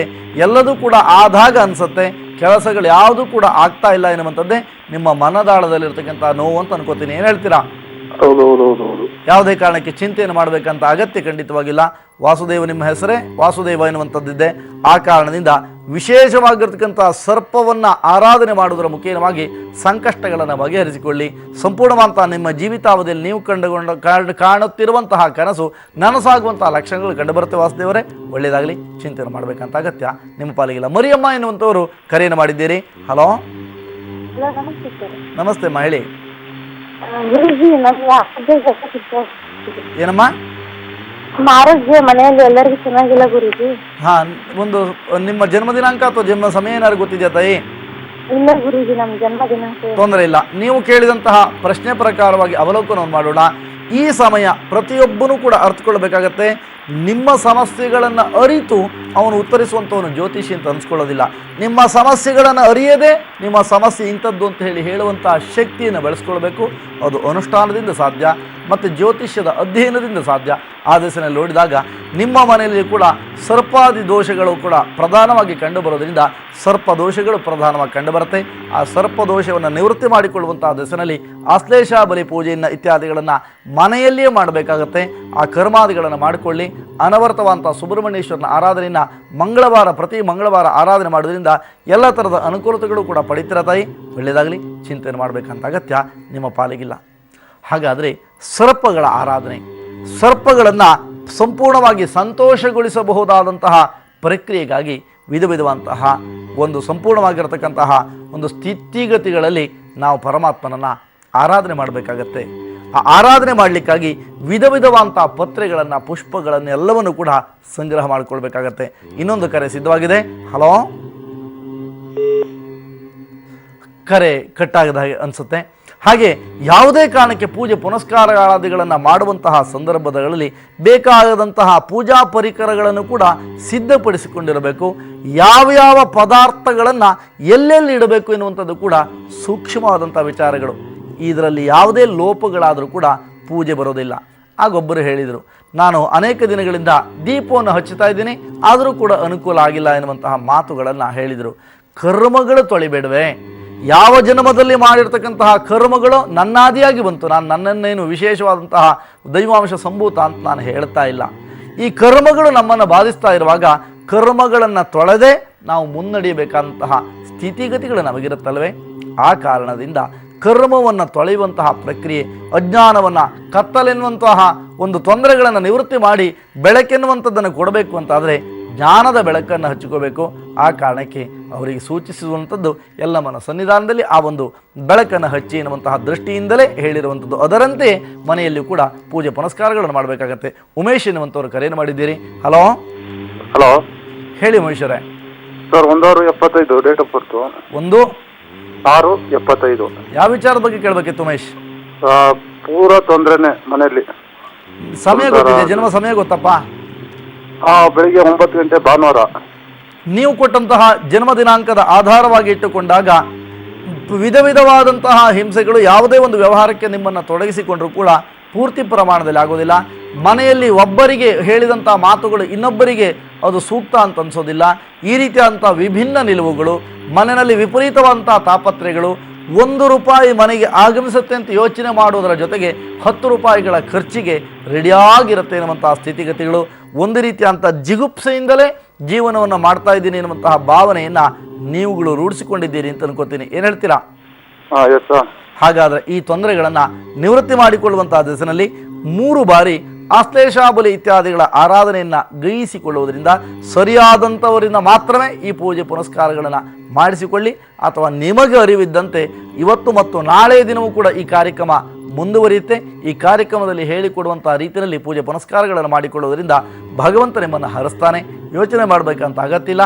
ಖಂಡಿತವಾಗಿ ನಿಮ್ಮ ದೋಷಗಳೆಲ್ಲ ಕೂಡ ನಿವೃತ್ತಿ ಆಗುತ್ತೆ. ಒಳ್ಳೆಯದಾಗಲಿ. ವೆಂಕಟ ಸುಬ್ರಾವ್ ಎನ್ನುವಂಥವರು ಕೂಡ ಕರೆಯನ್ನು ಮಾಡಿದ್ದೀರಿ. ಹಲೋ ಹಲೋ, ಹೇಳಿ. ನಮ್ದು ಭೂಮಿ ವಿಷಯದಲ್ಲಿ ಕೇಳಬೇಕಾಗಿತ್ತು. ಇಲ್ಲಿ ನಮ್ಮ ತಾತದ ಆಸ್ತಿ ಸ್ವಲ್ಪ ಪ್ರಾಬ್ಲಮ್ಸ್ ಅಲ್ಲಿದೆ. ಜನ್ಮ ದಿನಾಂಕ, ಜನ್ಮ ಸಮಯವನ್ನು ತಿಳಿಸ್ಕೊಡಿ. ನಾನು 8/6/1967 ರಾತ್ರಿ 12:10 ಅಂದ್ರೆ 9 ಬೀಳುತ್ತೆ. ಗೊತ್ತಾಯಿತು. ನೀವು ಕೊಟ್ಟಂತಹ ಜನ್ಮ ಸಮಯ ಮತ್ತು ಜನ್ಮ ದಿನಾಂಕದ ಆಧಾರವಾಗಿ ನಾವು ಪ್ರಧಾನವಾಗಿ ಅವಲೋಕನವನ್ನು ಮಾಡಿದಾಗ ಅನೇಕ ವರ್ಷಗಳಿಂದ ಇನ್ನೇನು ನಮ್ಮ ಕೈಗೆ ಎಟಕತ್ತೆ ಎನ್ನುವಂತಹ ದೃಷ್ಟಿನಲ್ಲಿ ಬಂದಿರುತ್ತೆ. ಆದರೆ ಅನುಕೂಲಕರವಲ್ಲದಂತಹ ದಿನವಾಗಿ ಮಾರ್ಪಾಡಾಗ್ತಾ ಇದೆ. ಬಹಳ ನೊಂದಿದ್ದೀರಿ, ಬೆಂದಿದ್ದೀರಿ. ಪ್ರತಿಯೊಂದು ಕ್ಷಣದಲ್ಲಿ ಕೂಡ ಇದು ಬಂದರೇ ನನ್ನ ಜೀವನ ಎನ್ನುವಂತಹ ಸ್ಥಿತಿಗತಿಗಳಲ್ಲಿ ಬಹಳ ಒಂದು ಕಾತುರತೆಯಿಂದ ಕಾಯ್ತಾ ಇದ್ದೀರಿ ಎನ್ನುವಂಥದ್ದು ಕೂಡ ಅಪ್ಪಟವಾಗಿ ಗೋಚರವಾಗ್ತಾ ಇದೆ. ಈ ತೊಂದರೆಯನ್ನು ನಿವೃತ್ತಿ ಮಾಡಿಕೊಳ್ಳುವಂತಹ ದೆಸನಲ್ಲಿ ಭೂವರಾಹನಾಥನ ಪ್ರಾರ್ಥನೆ, ಭೂವರಾಹ ಶಾಂತಿ ಎನ್ನುವಂತಹ ಕರ್ಮಾದಿಗಳನ್ನು ಆಚರಿಸಿಕೊಳ್ಳುವುದರಿಂದ 100ಕ್ಕೆ 100ರಷ್ಟು ಶೀಘ್ರಗತಿಯಲ್ಲಿ ನಿಮ್ಮ ಸಂಕಷ್ಟಗಳು ದೂರ ಆಗುತ್ತೆ. ಬರಬೇಕಂತ ಆಸ್ತಿ ವಿವಾದಗಳಲ್ಲೂ ಕೂಡ ಬಗೆಹರಿದು ಅತಿ ಶೀಘ್ರದಲ್ಲಿ ಎಲ್ಲ ರೀತಿಯಂತಹ ಒಂದು ಅನುಕೂಲತೆಗಳನ್ನು ಪಡ್ಕೊಳ್ಳುವಂಥ ಲಕ್ಷಣ ನಿಮ್ಮ ಪಾಲಿಗೆ ಗೋಚರವಾಗ್ತಾ ಇದೆ ಸರ್. ಒಳ್ಳೆಯದಾಗಲಿ. ಹೆದರುವಂಥ ಅಗತ್ಯ ನಿಮ್ಮ ಪಾಲಿಗಿಲ್ಲ. ರಾಜಶೇಖರ್ ಎನ್ನುವಂಥವರು ಕಲಬುರಗಿಯಿಂದ ಕರೆಯನ್ನು ಮಾಡಿದ್ದೀರಿ. ಹಲೋ, ನಮಸ್ಕಾರ ಗುರುಗಳೇ. ನಮಸ್ತೆ. ನನ್ನ ಮಗನ ಬಗ್ಗೆ ಕೇಳಬೇಕು. ಜನ್ಮ ದಿನಾಂಕ ತಿಳಿಸಿ. ಜನ್ಮ ದಿನಾಂಕ 2005 ಫೆಬ್ರವರಿ 15 4:45 ಬೆಳಗಿನ ಜಾವ. ನೀವು ಕೊಟ್ಟಂತಹ ಜನ್ಮ ಸಮಯದ ಆಧಾರವಾಗಿ ಇಟ್ಟುಕೊಂಡಾಗ ತೀಕ್ಷ್ಣಮತೀಯವಾದಂತಹ ಜಾತಕದಲ್ಲಿ ಯಾವುದೇ ರೀತಿಯಾದಂತಹ ಮಹಾನ್ ದೋಷಗಳೇನು ಕೂಡ ಕಂಡುಬರೋದಿಲ್ಲ. ಆದರೂ ಗಜಕೇಶ್ವರಿ ಯೋಗದಂತಹ ಯೋಗಗಳು ಕೂಡ ಕಂಡುಬರೋದರಿಂದ ಅನುಕೂಲಕರವಾಗಿರುವಂತಹ ದಿನವಾಗಿ ಮಾರ್ಪಾಡಾಗುವಂತಹ ಎಲ್ಲ ಲಕ್ಷಣಗಳು ಕೂಡ ಕಂಡುಬರುತ್ತೆ. ನನಗನಿಸುವಂತಹ ಪ್ರಕಾರ ನಿಮ್ಮ ಕುಲದೈವ ವಿಶೇಷವಾದಂತಹ ಮಹಾವಿಷ್ಣುವೇ ಆಗಿರುವಂತಹ ಸಾಧ್ಯತೆಗಳು ಅಥವಾ ಈಶ್ವರನಾಗಿರುವಂತಹ ಸಾಧ್ಯತೆಗಳು ಕಂಡುಬರೋದ್ರಿಂದ ಅಂತಹ ದೋಷಗಳನ್ನು ನಿವೃತ್ತಿ ಮಾಡಿಕೊಳ್ಳುವ ದೆಸೆನಲ್ಲಿ ನೀವು ಮಾಡಬೇಕಂತಹ ಪೂಜೆ ಪುನಸ್ಕಾರಗಳು ಅಂತ ಅವಲೋಕನ ಮಾಡಿದಾಗ ಕುಲದೈವರನ್ನು ಸ್ಮರಿಸಿಕೊಂಡು ಈಶ್ವರನ ಆರಾಧನೆ ಮಾಡೋದ್ರಿಂದ ಎಲ್ಲ ಥರದ ಅನುಕೂಲತೆಗಳು ಕೂಡ ನಿಮ್ಮ ಪಾಲಿಗೆ ದೊರಕುತ್ತೆ. ಒಳ್ಳೆಯದಾಗಲಿ. ಹೆದರುವಂಥ ಅಗತ್ಯ ನಿಮ್ಮ ಪಾಲಿಗಿಲ್ಲ. ಹಾಗಾದರೆ ಸರ್ಪಗಳ ಆರಾಧನೆ, ಸರ್ಪಗಳಿಂದ ಬರಬಹುದಾದಂತಹ ದೋಷಗಳ ಪ್ರಮಾಣಗಳು ಎಷ್ಟು ಎನ್ನುವಂಥದ್ದನ್ನು ಕೂಡ ನಾವು ಅರಿತುಕೊಳ್ಬೇಕಾಗತ್ತೆ. ಒಬ್ಬ ವ್ಯಕ್ತಿಗೆ ಜ್ವರ ಬಂದಿದೆ ಅಂತ ಇಟ್ಕೊಂಡ್ರೆ ಆ ವ್ಯಕ್ತಿಗೆ ಬಂದಂತಹ ಜ್ವರವನ್ನು ಎಷ್ಟು ಪ್ರಮಾಣದಲ್ಲಿ ಜ್ವರ ಇದೆ ಅಂತ ಹೇಳಿ ಅವನನ್ನು ಸಂಪೂರ್ಣವಾಗಿ ಯೋಚನೆ ಮಾಡಲಿಕ್ಕೆ ಬೇರೆ ಬೇರೆ ರೀತಿಯಾದಂತಹ ಉಪಕರಣಗಳಿದೆ. ಮನುಷ್ಯನಿಗೆ ತೊಂದರೆ ಬಂದಿದೆ ಅಥವಾ ಸಮಸ್ಯೆಗಳಿಂದರೆ ಅದನ್ನು ಅರಿಲಿಕ್ಕೆ ಯಾವುದೇ ರೀತಿಯಾದಂಥ ಉಪಕರಣಗಳಿಲ್ಲ. ಉಪಕರಣ ಯಾವುದು ಅಂತ ಕೇಳಿದರೆ ಅದು ಕೇವಲ ಜ್ಯೋತಿಷ್ಯ ಶಾಸ್ತ್ರ ಮಾತ್ರವೇ ಅಲ್ವೇ. ಹಾಗಾಗಿ ಜ್ಯೋತಿಷ್ಯದ ಹೆಸರಿನಲ್ಲಿ ವಂಚಿಸುವಂತಹ ವಂಚಕರನ್ನು ನಂಬಬೇಡಿ. ನಿಜವಾದಂತಹ ವಿದ್ಯಾವಂತರು ನಿಮ್ಮೂರಲ್ಲೂ ಇರ್ತಾರೆ. ಅಂಥವರನ್ನು ನಂಬಿ ನಿಜವಾಗೂ ಕೂಡ ಜ್ಯೋತಿಷ್ ಶಾಸ್ತ್ರ ಮಾರ್ಗದರ್ಶನವನ್ನು ನಿಮ್ಮ ಪಾಲಿಗೆ ಮಾಡುತ್ತೆ. ಅದು ಯಾವುದೇ ಕಾರಣಕ್ಕೆ ಕಮರ್ಷಿಯಲ್ ಅಲ್ಲದೆ ಆ ಕ್ರಮದಲ್ಲಿ ಮಾತ್ರವೇ ಪರಮಾತ್ಮನ ಆರಾಧನೆ ಮಾಡೋಣ. ಸತ್ಯನಾರಾಯಣ ಎನ್ನುವಂಥವರು ತುಮಕೂರಿನಿಂದ ಕರೆಯನ್ನು ಮಾಡಿದ್ದೀರಿ. ಹಲೋ. ನಮಸ್ತೆ ಸ್ವಾಮೀಜಿ. ನಮಸ್ತೆ ಸತ್ಯನಾರಾಯಣ ಅವರು, ಹೇಳಿ.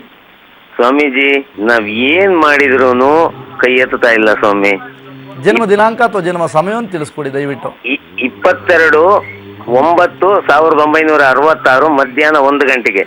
ನೀವು ಕೇಳಿದಂತಹ ಪ್ರಶ್ನೆಯ ಪ್ರಕಾರವಾಗಿ ಗುಳಿಕ ಕಾಲ ಸರ್ಪ ದೋಷ ಎನ್ನುವಂತಹ ದೋಷ ಪ್ರಧಾನವಾಗಿ ಕಾಡ್ತಾ ಇದೆ.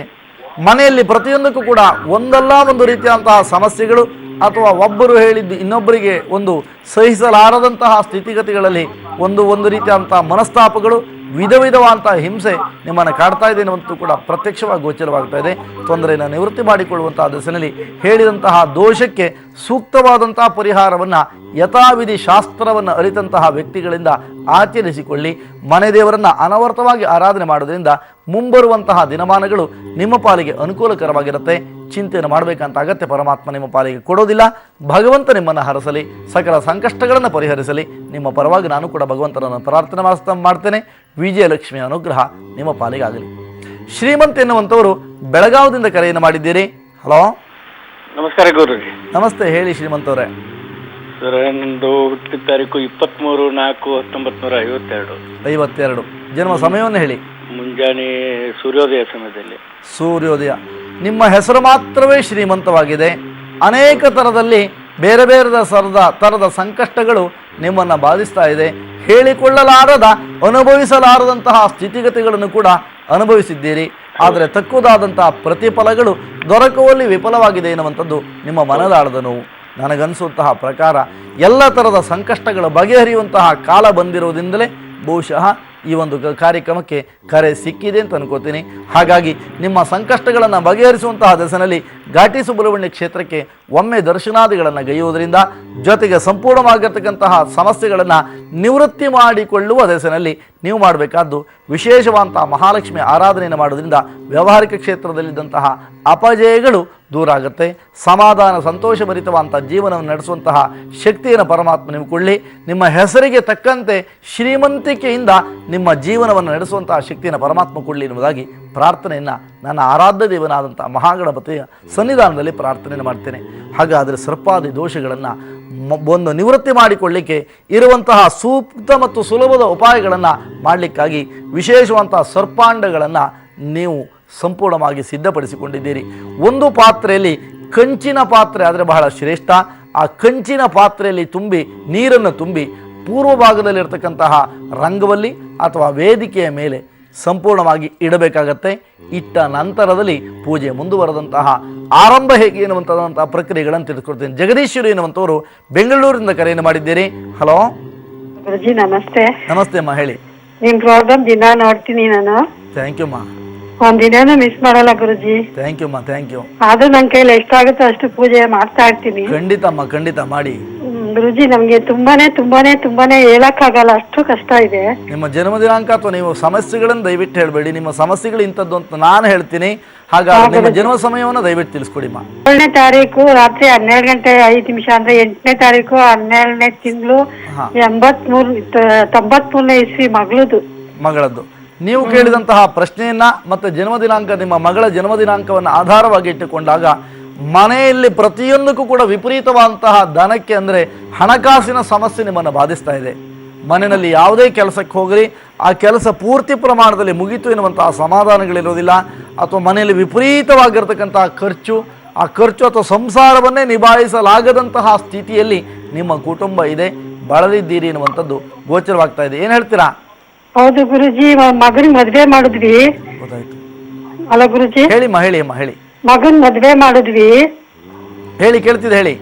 ಮದ್ವೆ ಮಾಡಿದ್ಮೇಲೆ 1 ತಿಂಗಳಿಗೇನೆ ಯಜಮಾನ್ರು ಚೆನ್ನಾಗೇ ಇದ್ದವರು, ಮಲ್ಕೊಂಡವ್ರು ಹಂಗೆ ಹೊರ್ಟೋಗ್ಬಿಟ್ರು. ಹೇಳಿಮ್ಮ, ಹೇಳಿ, ಕೇಳ್ತಿದೆ, ಹೇಳಿ. ಆ ಹುಡ್ಗಿ ಕೇಸ್ ಹಾಕೊಂಡಿದ್ದಾಳೆ, ಸೆಟ್ಲ್ಮೆಂಟ್ ಕೊಡೋಣ ಅಂದ್ರೆ ಒಪ್ತಾ ಇಲ್ಲ. ಹೇಳಿಮ್ಮ, ಹೇಳಿ, ಕೇಳ್ತಿದೆ, ಹೇಳಿ. ಜಡ್ಜುನು ಆ ಕಡೆನೆ ಮಾತಾಡ್ತಾರೆ, ಎಲ್ಲಾರು ಆ ಕಡೆನೆ ಮಾತಾಡ್ತಾರೆ. ಗುರುಜಿ, ಎಲ್ಲ ಕಳ್ಕೊಂಡ್ಬಿಟ್ಟಿದೀವಿ ಅವಳಿಂದ ನಾವು.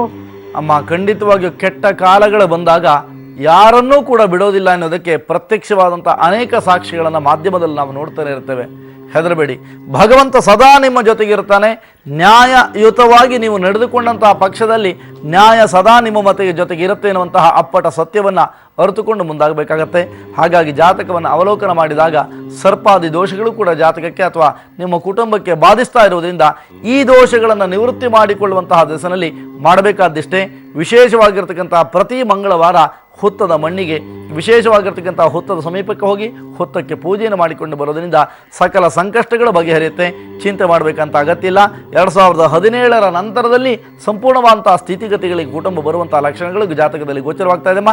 ಒಳ್ಳೆಯದಾಗಲಿ, ಹೆದರುವಂಥ ಅಗತ್ಯ ನಿಮ್ಮ ಪಾಲಿಗಿಲ್ಲ. ರಮೇಶ್ ಎನ್ನುವಂಥವರು ಮೈಸೂರಿನಿಂದ ಕರೆಯನ್ನು ಮಾಡಿದ್ದೀರಿ. ಹಲೋ. ನಮಸ್ತೆ ಗುರುಜಿ. ನಮಸ್ತೆ. ರಮೇಶ್ ಅಂತ ಹೇಳಿ. ಗೊತ್ತಾಯ್ತು ರಮೇಶ್ ಅವರೇ, ಹೇಳಿ. ನಮ್ದು ಡೇಟ್ ಆಫ್ ಬರ್ತ್ ಬಂದು 25/5/72. 25/5/72. ಸಮಯ ಬೆಳಗ್ಗೆ 7:07.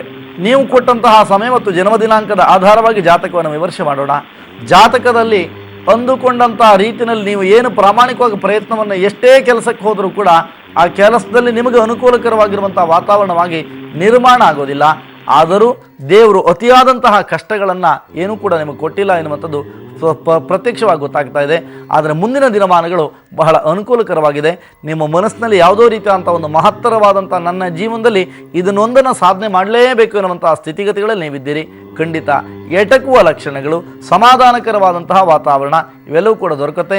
ಹೆದರುವಂಥ ಅಗತ್ಯ ಇಲ್ಲ. ಆದರೆ ಸುಬ್ರಹ್ಮಣ್ಯನ ಮತ್ತು ಈಶ್ವರನ ಆರಾಧನೆಯನ್ನು ಮಾಡೋದ್ರಿಂದ ರಮೇಶ್ ಅವರೇ 100ಕ್ಕೆ 100ರಷ್ಟು ಸಮಾಧಾನಕರವಾದಂಥ ವಾತಾವರಣವನ್ನು ನಿರ್ಮಾಣ ಮಾಡಿಕೊಳ್ತೀರಿ. ಭಗವಂತ ನಿಮ್ಮನ್ನು ಹರಸಲಿ, ಒಳ್ಳೆಯದಾಗತ್ತೆ. ಚಿಂತೆಯನ್ನು ಮಾಡಬೇಕಂತ ಅಗತ್ಯ ನಿಮ್ಮ ಪಾಲಿಗಿಲ್ಲ. ಲೀನಾ ಎನ್ನುವಂಥವರು ಬೆಂಗಳೂರಿನಿಂದ ಕರೆಯನ್ನು ಮಾಡಿದ್ದೀರಿ. ಹಲೋ ಹಲೋ ಗುರುಜಿ, ನಮಸ್ಕಾರ ಗುರುಜಿ. ನಮಸ್ತೆ ಅಮ್ಮ. ನಮಸ್ತೆ, ಹೇಳಿಮ್ಮ. ಸರ್ ಗುರುಜಿ, ನಮ್ಮ ಮಗಳ ಬಗ್ಗೆ ಕೇಳ್ಬೇಕಾಗಿತ್ತು ಗುರುಜಿ, ಮದುವೆ ಬಗ್ಗೆ. ಹೇಳಿಮ್ಮ. ಅವ್ರದ್ದು 24/4/94 ಹಾಂ, ಭಾನುವಾರ ಬೆಳಗ್ಗೆ 7:40 ಕೊಟ್ಟಿರೋದು ಗುರುಜಿ. ಯಾವ ವಿಚಾರದ ಬಗ್ಗೆ ಕೇಳಬೇಕಿತ್ತು? ಮದುವೆ ಬಗ್ಗೆ ಕೇಳ್ಬೇಕಾಯ್ತು ಗುರುಜಿ. ನೀವು ಕೊಟ್ಟಂತಹ ಜನ್ಮ ದಿನಾಂಕ ಮತ್ತು ಜನ್ಮ ಸಮಯದ ಆಧಾರವಾಗಿ ಇಟ್ಟುಕೊಂಡಾಗ ಜಾತಕದಲ್ಲಿ ಅಲ್ಪ ಪ್ರಮಾಣದ ಕುಜದೋಷಗಳು ಕಂಡುಬರುತ್ತೆ ಅಮ್ಮ. ಪ್ರಾಮಾಣಿಕವಾದಂಥ ಪ್ರಯತ್ನವನ್ನು 1.5 ವರ್ಷದಿಂದ ವಿಪರೀತವಾಗಿ ಮಾಡ್ತಾ ಇದ್ದೀರಿ. ನಿಮಗೆ ಅನುಕೂಲ ಆದರೆ ಅವರಿಗಾಗಲ್ಲ, ಅವರಿಗಾದ್ರೆ ನಿಮ್ಗಾಗಲ್ಲ. ಈ ರೀತಿಯಾದಂತಹ ಪ್ರಕ್ರಿಯೆಗಳೇ ಜಾಸ್ತಿ ಪ್ರಮಾಣದಲ್ಲಿ ಬಾಧಿಸ್ತಾ ಇದೆ. ಆದರೂ ಜಾತಕದಲ್ಲಿ ಹೆದರುವಂಥ ಅಗತ್ಯ ಖಂಡಿತವಾಗಿಲ್ಲ. ಒಳ್ಳೆಯ ಮನೆಯನ್ನು ಸೇರುತ್ತೆ ಆ ಮಗು. ಹೆದರಬೇಕಂತ ಅಗತ್ಯ ಖಂಡಿತವಾಗಿಲ್ಲ. ಈ ದೋಷಕ್ಕೆ ತಕ್ಕುದಾದಂತಹ ಪರಿಹಾರವನ್ನು ಯೋಗ್ಯರಲ್ಲಿ ಮಾಡಿಸಿಕೊಂಡಂತಹ ಪಕ್ಷದಲ್ಲಿ ಖಂಡಿತ ಅನುಕೂಲ ಆಗುತ್ತೆ. ಹೆದರುವಂಥ ಅಗತ್ಯ ಇಲ್ಲ. ಕ್ಷಿಪ್ರಗತಿಯಲ್ಲಿ ಮದುವೆ ಆಗುತ್ತೆ. ಯೋಚನೆ ಮಾಡಬೇಕಂತ ಅಗತ್ಯ ಇಲ್ಲವೇ ಇಲ್ಲ. ಭಗವಂತ ನಿಮ್ಮನ್ನು ಅನುಗ್ರಹಿಸಲಿ, ಒಳ್ಳೆಯದಾಗತ್ತೆ. ಚಿಂತೆಯನ್ನು ಮಾಡಬೇಡಿ.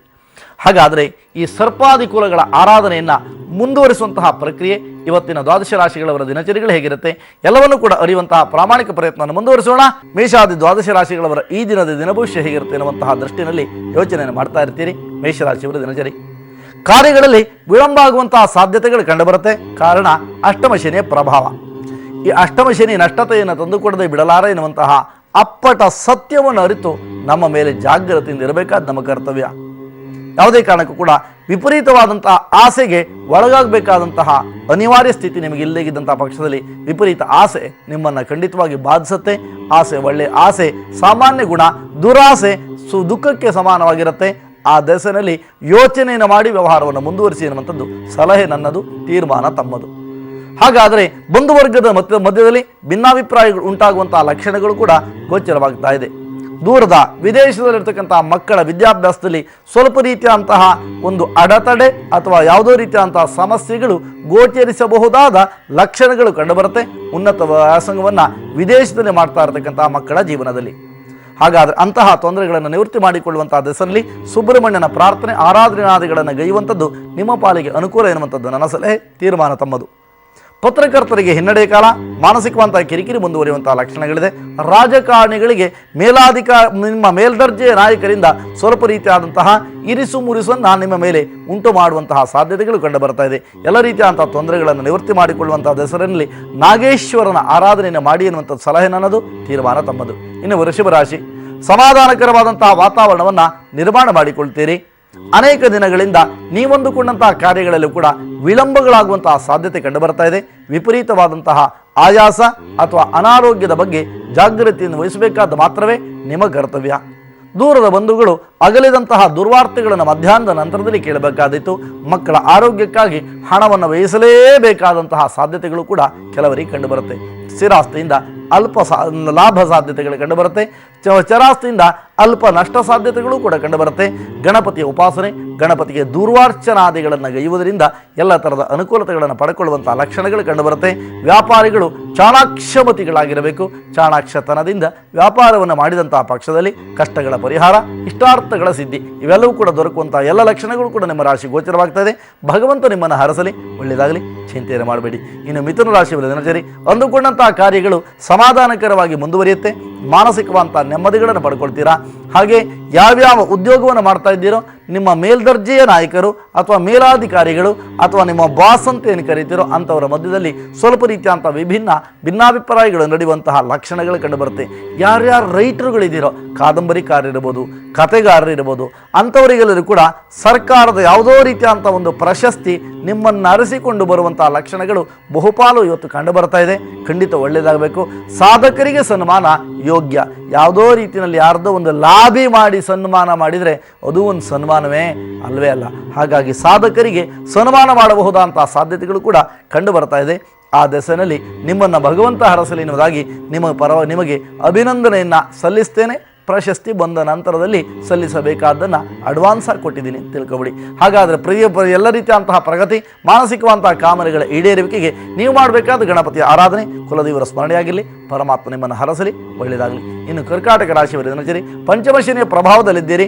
ಅಂದುಕೊಂಡಂತಹ ಕೆಲಸ ಕಾರ್ಯಗಳೆಲ್ಲವೂ ಕೂಡ ವಿಳಂಬಗಳಾಗುವಂತಹ ಸಾಧ್ಯತೆ, ಮಾನಸಿಕವಂತಹ ಕಿರಿಕಿರಿ ಮುಂದುವರೆದರೆ ಕಬ್ಬಿಣ ವ್ಯಾಪಾರ ಮತ್ತು ಸಿಮೆಂಟ್ ವ್ಯಾಪಾರದಲ್ಲಿ ಹಿನ್ನಡೆಯ ಕಾಲ, ಮಕ್ಕಳಿಂದ ದುರ್ವಾರ್ತೆಗಳನ್ನು ಕೇಳಬೇಕಂತ ಸ್ಥಿತಿಗತಿಗಳು ಕೂಡ ಒದಗಿ ಬರುವ ಲಕ್ಷಣಗಳು ಗೋಚರಿಸ್ತಾ ಇದೆ. ಹಾಗಾದರೆ ತಂತ್ರಜ್ಞರಿಗೆ ಉತ್ತಮವಂತಹ ದಿನವಾಗಿ ಮಾರ್ಪಾಡಾದರೆ ಕೆಲವರಿಗೆ ವಿಪರೀತವಾಗಿರತಕ್ಕಂತಹ ಕಿರಿಕಿರಿ ಉಂಟಾಗುತ್ತೆ.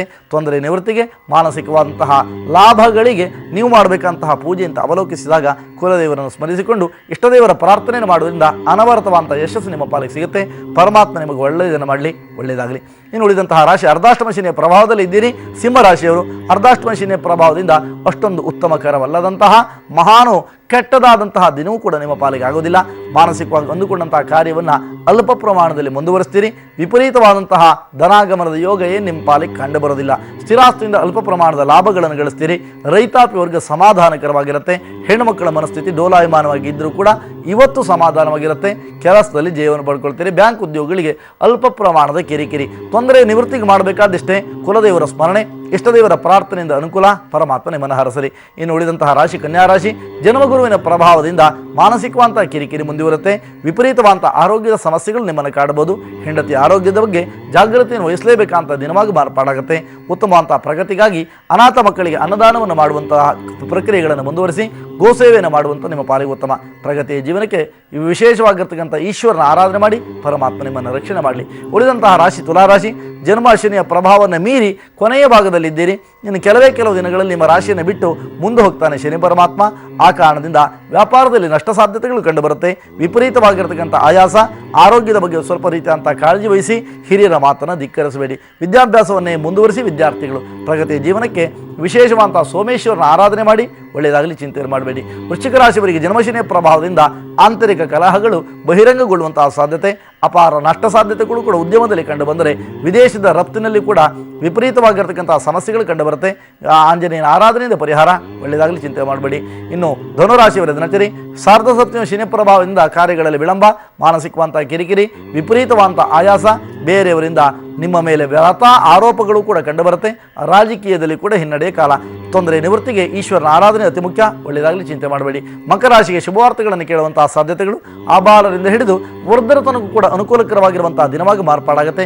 ಗಣಪತಿ ಮತ್ತು ದೇವಿಯ ಉಪಾಸನೆ ಮಾಡಿ ಒಳ್ಳೆಯದಾಗಲಿ. ಇನ್ನು ಕುಂಭರಾಶಿ, ಶುಭ ವಾರ್ತೆಗಳನ್ನು ಕೇಳುವಂತಹ ಸಾಧ್ಯತೆಗಳಿದೆ. ಮನೆಯಲ್ಲಿ ನೆಮ್ಮದಿ ವಾತಾವರಣ, ಹೆಣ್ಣು ಮಕ್ಕಳ ಮನಸ್ಸಿನಲ್ಲಿ ಸಮಾಧಾನವನ್ನು ಕಂಡುಕೊಳ್ತೀರಾ. ಹೆಣ್ಣು ಮಕ್ಕಳಿಂದ ಸಹಕಾರ, ಪ್ರಗತಿಯ ಜೀವನಕ್ಕೆ ಮಾಡಬೇಕಂತ ಪೂಜೆ ಅಂತ ಅವಲೋಕಿಸಿದಾಗ ಕುಲದೇವರ ಸ್ಮರಣೆಯೊಂದಿಗೆ ಇಷ್ಟದೇವರನ್ನು ಪ್ರಾರ್ಥನೆ ಮಾಡಿಕೊಳ್ಳಿ, ಒಳ್ಳೆಯದಾಗಲಿ, ಚಿಂತೆ ಮಾಡುವಂಥ ಅಗತ್ಯ ಇಲ್ಲ. ಇನ್ನು ಮೀನರಾಶಿಯವರ ಶುಭ ದಿನಗಳನ್ನು ಕಾಣುವಂತಹ ಸಾಧ್ಯತೆ ಮೀನರಾಶಿಯವರಿಗೆ ಕಂಡುಬರುತ್ತೆ. ವಿಪರೀತವಾದಂತಹ ಧನಾಗಮನದ ಯೋಗ, ಚಿರಾಸ್ತಿಯಿಂದ ಲಾಭ, ಪ್ರಗತಿಯ ಜೀವನಕ್ಕೆ ಕುಲದೇವರ ಆರಾಧನೆಯನ್ನು ಮಾಡಿ ಒಳ್ಳೆಯದಾಗಲಿ. ಹೊಸದಂತಹ ಅಭಿಯಾನ ಶುರುವಾಗಿದೆ, ಜಾತಕ ಅಭಿಯಾನ. ಈ ಜಾತಕ ಅಭಿಯಾನ ನಿಮ್ಮ ಜನ್ಮ ದಿನಾಂಕಕ್ಕೆ ಅನುಗುಣವಾಗಿ ಜಾತಕವನ್ನು ನಿರ್ಮಾಣ ಮಾಡಿ ಸಂಪೂರ್ಣವಂತಹ ನಿಮ್ಮ 120 ವರ್ಷದ ಭವಿಷ್ಯವನ್ನು ತಿಳಿಸುವಂತಹ ಪ್ರಾಮಾಣಿಕ ಪ್ರಯತ್ನ ನಾನು ಮಾಡ್ತಾ ಇದ್ದೀನಿ. ಅಗತ್ಯ ಇದ್ದವರು ಮಾತ್ರವೇ ಇದನ್ನು ಸ್ವೀಕರಿಸಿ ಇದನ್ನು ಬರ್ತಕ್ಕಂಥ ಅಲ್ಪ ಹಣವನ್ನು ಅನಾಥ ಮಕ್ಕಳ ಕಲ್ಯಾಣ ನಿಧಿಗಾಗಿ ಮೀಸಲಾಗಿಟ್ಟಿದ್ದೇನೆ ಎನ್ನುವಂತಹ ಸತ್ಯವನ್ನು ನಿಮ್ಮೊಂದಿಗೆ ಹಂಚಿಕೊಂಡಿದ್ದಕ್ಕೆ ಸಂತೋಷ ನನಗಿದೆ. ನಾಳಿನೂ ಕೂಡ ಇದೇ ಪೂಜೆ ಮುಂದುವರಿದಂತಹ ಭಾಗ.